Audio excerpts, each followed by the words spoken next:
Dans sa déclaration durant la présentation de son PAC devant le CNT, le Premier ministre Kshogel Kokala Maïga a réitéré sa volonté de relire certaines dispositions de l'accord issu du processus d'Alger conformément aux modalités prévues par l'accord, qualifiant ainsi d'une démarche inéluctable.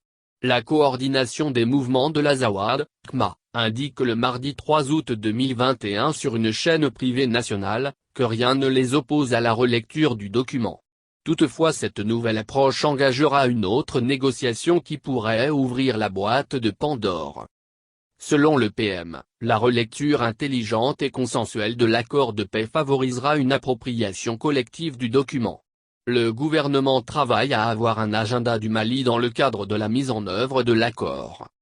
Pour le PM, l'accord d'Alger est le résultat d'un compromis historique et politique. Au moment de la signature de l'accord, l'actuel ministre des Affaires étrangères, NDLR, Abdoulaye Diop, avait des exigences de plus 12 pages.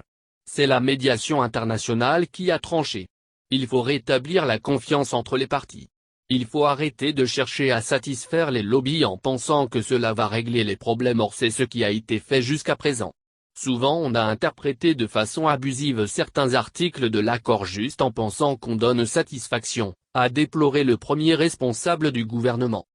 Quant au mouvement signataire, ils indiquent n'être pas opposés à la relecture du document issu du processus d'Alger. Toutefois, la coordination des mouvements de l'Azawad évoque des craintes. Notre position à la CMA sur la relecture de l'accord a été toujours claire. Nous ne sommes pas contre parce que l'accord lui-même prévoit dans l'une de ses dispositions, en l'occurrence l'article 65, qui dit que si l'une des parties veut la modification de l'une des dispositions, elle peut poser une demande au CSA, explique le porte-parole de la CMA, Mohamed Ould Ramadan, interrogé sur une chaîne privée nationale.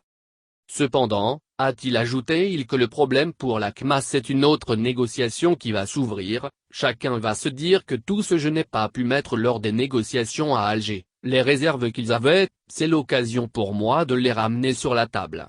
Le problème ce n'est pas sa relecture mais le problème c'est que nous sommes à 6 ans de sa signature alors que nous sommes en train de traîner sur des choses transitoires et temporaires et les grands chantiers de l'accord, les grands objectifs sont très loin d'être atteints jusqu'à aujourd'hui, déplore le cadre de la CMA.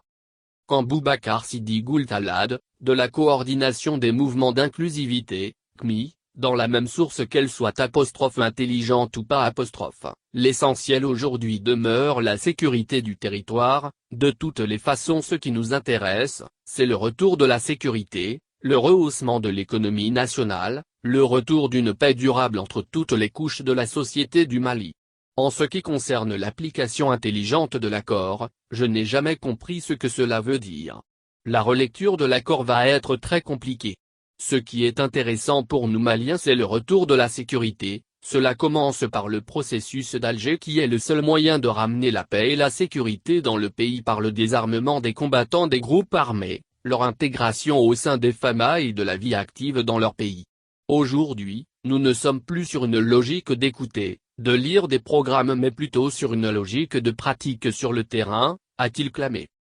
Il convient de rappeler que dans le PAC qui a suscité autant d'admiration que de questionnements et qui sera mis en œuvre durant les 7 mois prochains, le chef du gouvernement, Kshogel Kokala Maïga, entend renforcer l'armée pour la lutte contre le terrorisme et le banditisme afin d'instaurer la sécurité sur toute l'étendue du territoire national.